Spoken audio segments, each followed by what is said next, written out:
Hello students.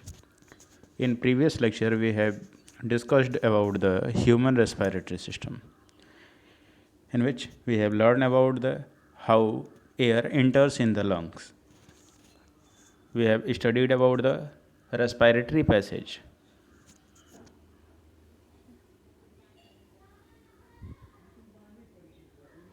Respiratory passage में आपने पढ़ा था कि कैसे आपका एयर जो है आपके लंग्स के अंदर एंटर करता है। रेस्पिरेटरी पैसेज जो था आपका वो नॉस्ट्रिल्स या nasal opening, then nasal passage, then pharynx, then larynx, then trachea, then bronchus, then bronchiole and then passes into the lungs, lung alveoli. That is the ultimate place for the gaseous exchange. अंत में जो है आपका gas जो है वो lung alveoli से ही exchange होता है आपके ब्लड के द्वारा। नेक्स्ट जो हमको पढ़ना था वो स्ट्रक्चर ऑफ लंग्स पढ़ना था। तो लंग्स के स्ट्रक्चर को हम देखेंगे यहाँ पे।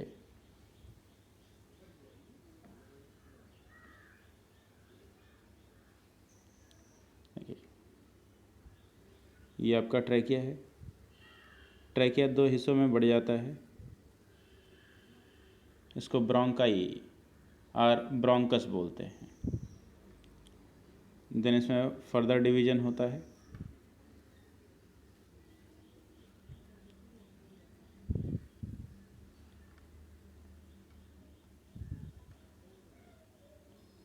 ये आपके लंग्स हैं।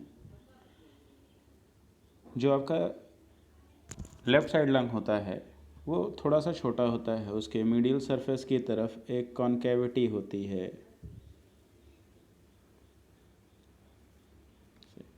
यहाँ पे एक स्पेस होता है लेफ़्ट साइड के मीडियल सरफेस की तरफ। ये आपका थोरैसिक केज।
ये आपका ट्रैकिया है।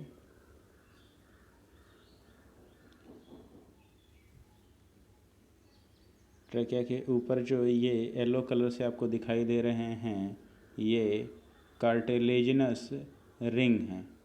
कार्टिलेजिनस रिंग्स जो ट्रैकिया को सपोर्ट प्रोवाइड करते हैं। ये आपका ब्रोंकस है। ब्रोंकस ये आपका लेफ़्ट लंग है। ये आपका राइट लंग है। ये थोरैसिक वाल है आपका। थोरैसिक वाल हो गया। अब ध्यान से देखेंगे तो लंग्स के ऊपर जो है ये दो कवरिंग पाई जाती है जिसको हम प्लूरल मेम्ब्रेन बोलते हैं। प्लूरल मेम्ब्रेन में आप देख रहे होंगे एक आपको ब्लू कलर से दिखाई दे रहा होगा। ये लंग्स के ऊपर है, यानी ये लंग्स को डायरेक्टली कवर करता है। तो इसको हम बोलते हैं विसरल प्लूरा। और एक आपको ग्रीन कलर से दिखाई दे रहा होगा, इसको बोलते हैं पैराइटल प्लूरा। ये दोनों प्लूरल मेम्ब्रेन होती हैं। इन दोनों प्लूरल मेम्ब्रेन के बीच में यहाँ पर जो है ये प्लूरल फ्लूइड प्रेजेंट होता है। दोनों मेम्ब्रेन के बीच में आपका प्लूरल फ्लूइड प्रेजेंट होता है जो फ्रिक्शन को रिड्यूस करता है।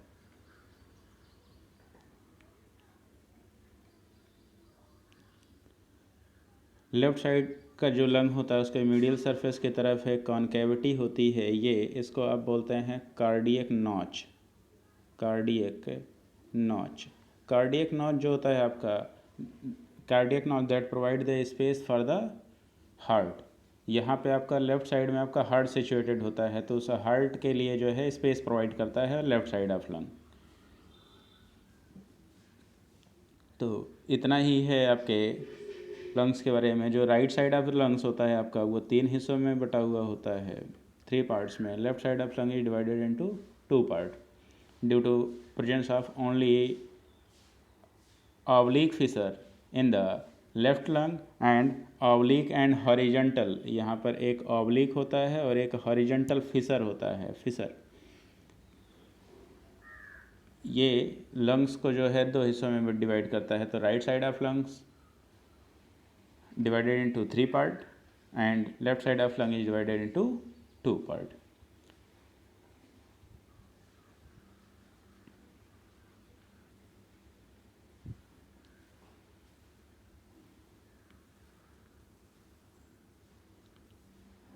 चलिए ह्यूमन रेस्पिरेटरी सिस्टम के बारे में आगे हम फिर देखते हैं।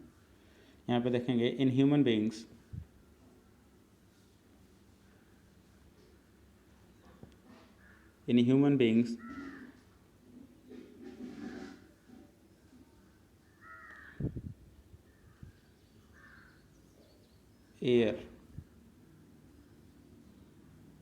air is taken into body through the nostrils, nasal opening के थ्रू एंटर करता है। the air passing through the nostril is filtered by the hairs that line the passage। nasal cavity के अंदर आपका जो है कुछ हेयर्स पाए जाते हैं जो फाइन डस्ट पार्टिकल को क्या करते हैं, फिल्टर कर देते हैं। The passage is also lined with the mucus which help in this process. उसी नेजल कैविटी के अंदर जो है आपका म्यूकस मेम्ब्रेन पाया जाता है जो कि म्यूकस सिक्रेट करता है। म्यूकस क्या करता है, फाइन डस्ट पार्टिकल को अडहेयर कर लेता है, चिपका लेता है, जिससे वो हमारे रेस्पिरेटरी पैसेज के अंदर वो डस्ट जो है वो एंटर नहीं करने पाता है। From here the air passes through throat into the lungs. फिर ये हमारे नेक रीजन से होते हुए, हमारे लैरिंग्स से होते हुए जो है एयर हमारे लंग्स के अंदर एंटर करता है through the respiratory passage. Next point देखेंगे, rings of cartilage are present in the throat. जैसा कि आपको बताया गया कि ट्रैकिया के ऊपर जो है कुछ कार्टिलेजिनस रिंग पाए जाते हैं। जो आपका ट्रैकिया होता है उस ट्रैकिया के ऊपर जो है कार्टिलेजिनस रिंग पाए जाते हैं। ये इसको सपोर्ट प्रोवाइड करते हैं और इसको कोलैप्स नहीं होने देते हैं। इनकी संख्या जो है पिछले लेक्चर में आपको बताई गई थी, ये 16 से 20 होती है। सिर्फ ट्रैकिया के ऊपर 16 से 20 होती है।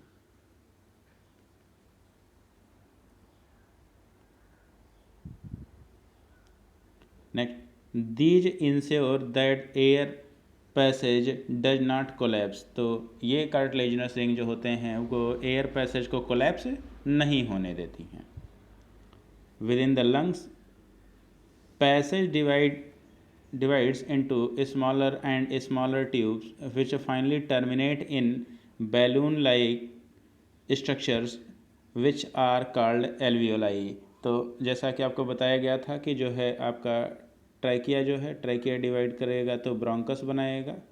ब्रोंकस जो है further primary, secondary, then tertiary bronchus बनाएगा। फिर ऐसे ही ब्रोंकियोल बनाएगा। ब्रोंकियोल जो है प्राइमरी, सेकेंडरी, टर्शियरी ब्रोंकियोल्स होंगे।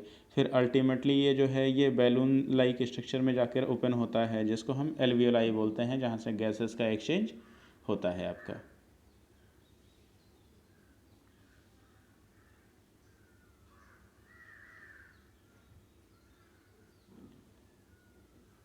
The alveoli of lungs are richly supplied with the blood and are the site where the exchange of the gases, that is oxygen and carbon dioxide, occurs between the blood and atmosphere। तो जो atmospheric air हमारे lungs के अंदर enter करता है वो हमारे alveoli तक पहुंचता है। एल्वियोलाई के अराउंड उसके चारों तरफ जो है ढेर सारी ब्लड कैपिलरीज पाई जाती हैं, जिसमें ब्लड होता है और ब्लड से जो है वो गैसेस का एक्सचेंज हो जाता है। यानी ब्लड जो आता है लंग्स के पास उसमें कार्बन डाइऑक्साइड की मात्रा ज़्यादा होती है, ऑक्सीजन की मात्रा कम होती है। जो एयर हम आप इनहेल करते हैं जो आपके एल्वियोलाई तक पहुंचता है उसमें ऑक्सीजन की मात्रा ज़्यादा होती है, कार्बन डाइऑक्साइड की मात्रा कम होती है। तो इस तरह आपके एल्वियोलाई से ऑक्सीजन डिफ्यूज कर जाता है आपके ब्लड में, और ब्लड से कार्बन डाइऑक्साइड डिफ्यूज करता है आपके एल्वियोलाई तक। तो फिर उसको एक्सपायरेशन के थ्रू जो है आप कार्बन डाइऑक्साइड रिच एयर को जो है आप एक्सहेल कर देते हैं, बाहर निकाल देते हैं, और इस तरह से ऑक्सीजन जो है अब आपके ब्लड में पहुंच जाता है। फर्दर जो है ब्लड आपका उसको सर्कुलेट करके सभी बॉडी सेल्स तक पहुंचा देता है। The blood bring carbon dioxide from the rest of the body for release into the alveoli. जो ब्लड यहाँ पे आता है वो पूरे बॉडी से कार्बन डाइऑक्साइड को कलेक्ट करके लाता है आपके एल्वियोलाई तक, and the oxygen in the alveolar air is taken up by the blood in alveolar blood vessels to be transported to all the cells। तो जो आपके ब्लड में कार्बन डाइऑक्साइड होता है वो आपके एल्वियोलाई में आ जाता है, और एल्वियोलाई से ऑक्सीजन आपके ब्लड तक पहुंच जाता है। तो इस तरह से ऑक्सीजन जो है वो हमारे बॉडी सेल्स तक ट्रांसपोर्ट कर दिया जाता है। नेक्स्ट पॉइंट देखेंगे। During the breathing cycle when air is taken and let out the lungs always contains a residual volume of air so that there is sufficient time for the oxygen to absorb and for the carbon dioxide to be released। जब हम inspiration expiration करते हैं यानी breathing cycle जब हमारी चल रही होती है, तो उस दौरान जब हम एयर को बाहर निकालते हैं यानी एक्सपायर करते हैं, तो एक्सपायरेशन के दौरान ऐसा नहीं होता है कि आपके लंग्स से टोटल एयर बाहर निकल जाता है। फोर्सफुल एक्सपायरेशन करने के बाद भी कुछ एयर जो है वो आपके लंग्स के अंदर रह जाता है, उसको बोलते हैं रेसिडुअल एयर। रेसिड्यू का मतलब बचा हुआ। तो कुछ एयर आपके लंग्स के अंदर रह जाता है जो ऑक्सीजन के डिफ्यूजन में हेल्प करता है। In humans, the respiratory pigment hemoglobin carries the oxygen from the lungs to the different tissue of the body, and this pigment is present in is is present in the red blood cells। जो हमारी RBC होती है, इस RBC के ऊपर जो है ये प्रोटीनेसिस स्ट्रक्चर पाए जाते हैं हीमोग्लोबिन। हीमोग्लोबिन को हम रेस्पिरेटरी पिगमेंट बोलते हैं। अब रेस्पिरेटरी पिगमेंट क्यों बोलते हैं?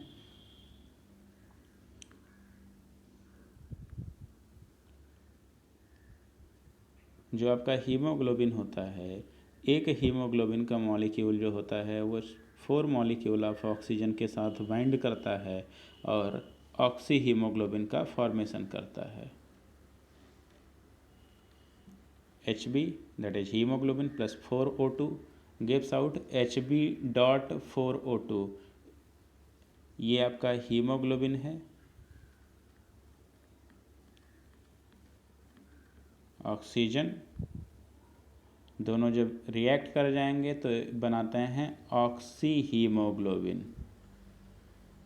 तो जो आपके बॉडी में ऑक्सीजन का ट्रांसपोर्टेशन होता है वो ऑक्सी हीमोग्लोबिन के फॉर्म में होता है। 97 to 98% oxygen is transported in the form of oxy haemoglobin. ये ऑक्सी जो हीमोग्लोबिन होता है ये आपके आरबीसी के ऊपर पाया जाता है। आरबीसी सेल्स जो होती हैं उसके मेम्ब्रेन पर पाया जाता है। एक हीमोग्लोबिन मॉलिक्यूल जो होगा आपका वो 4 मॉलिक्यूल ऑफ ऑक्सीजन से बाइंड करता है।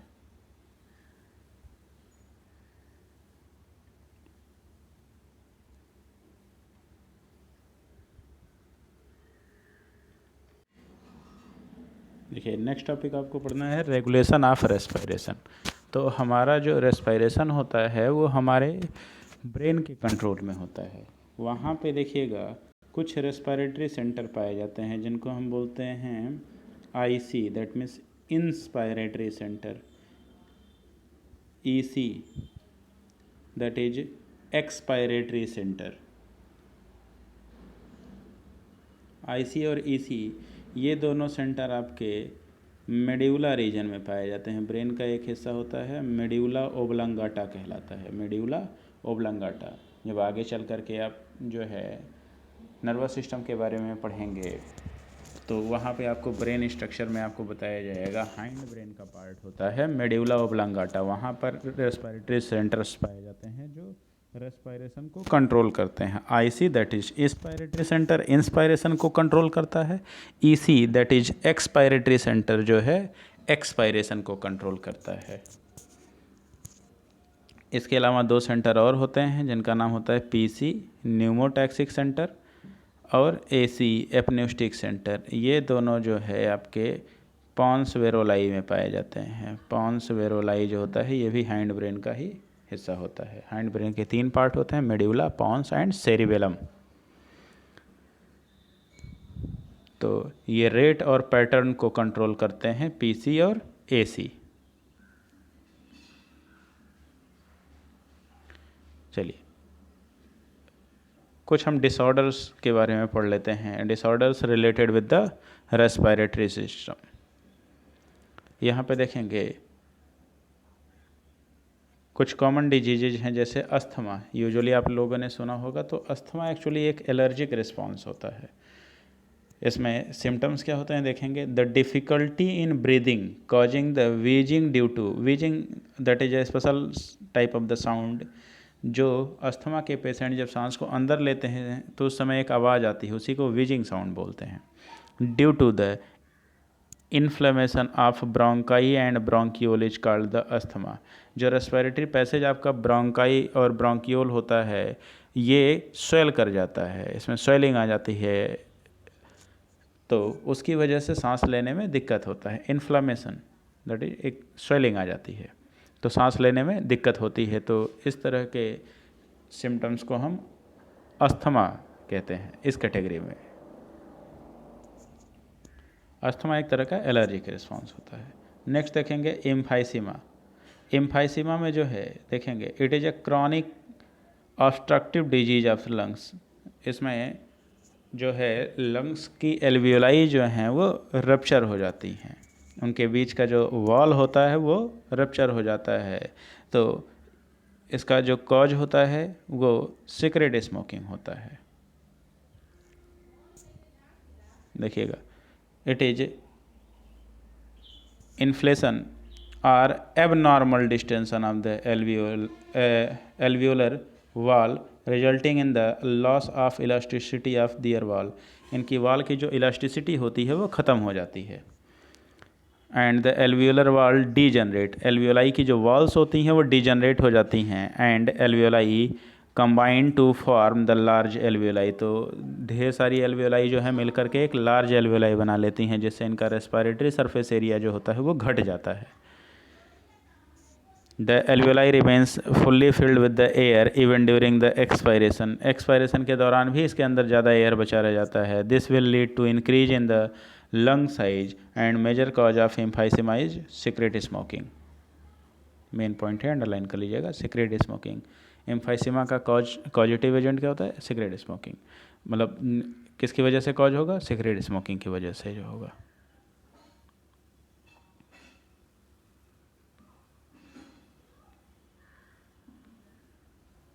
चलिए, तो इसके बारे में इतना ही। अगला जो टॉपिक होगा आपका वो ट्रांसपोर्टेशन होगा। तो आप हम ट्रांसपोर्टेशन जो है बेसिकली ह्यूमन के बारे में जब आप पढ़ेंगे या एनिमल्स के बारे में पढ़ेंगे तो उनमें जो ट्रांसपोर्टेशन होता है वो सर्कुलेशन के नाम से जाना जाता है। तो उसमें आप सर्कुलेटरी सिस्टम के बारे में पढ़ेंगे। और प्लांट्स के लिए आप पढ़ेंगे ट्रांसपोर्टेशन इन प्लांट्स, कि प्लांट में जो है मिनरल्स, वाटर का ट्रांसपोर्टेशन कैसे होता है, फूड का ट्रांसपोर्टेशन कैसे होता है। बेसिकली जो हमारे ट्रांसपोर्टेशन की ज़रूरत क्यों पड़ती है, जो मटेरियल या सब्सटेंसेस होते हैं उसको बॉडी के डिफरेंट रीजन तक पहुंचाने के लिए ही ट्रांसपोर्टेशन की ज़रूरत होती है। जैसे गैसेस एक्सचेंज, जो मटेरियल है या सब्सटेंसेस हैं उसको एक जगह से दूसरी जगह ही पहुंचाने के लिए ट्रांसपोर्ट की ज़रूरत होती है। तो वहाँ पे हम ट्रांसपोर्टेशन इन प्लांट में जब हम पढ़ेंगे तो हम मिनरल और वाटर का transportation from root to the shoot part of the plant and transportation of the food from the leaves या photosynthetic part of the plant to the different region of the plant, अलग अलग हिस्सों तक food को पहुंचाया जाता है। तो वहाँ पे दो चीज़ें आप पढ़ेंगे। और एनिमल्स के बारे में आप पढ़ेंगे सर्कुलेटरी सिस्टम, यानी उसके हार्ट के बारे में पढ़ेंगे, ब्लड वेस्कुलर सिस्टम के बारे में पढ़ेंगे, ब्लड वेसल्स के बारे में पढ़ेंगे। तो ये जो टॉपिक है वो हम अगले लेक्चर में कवर करेंगे। यहाँ पे आपका respiration in human being complete होता है। अभी हमको पढ़ना है रेस्पायरेशन इन द प्लांट्स।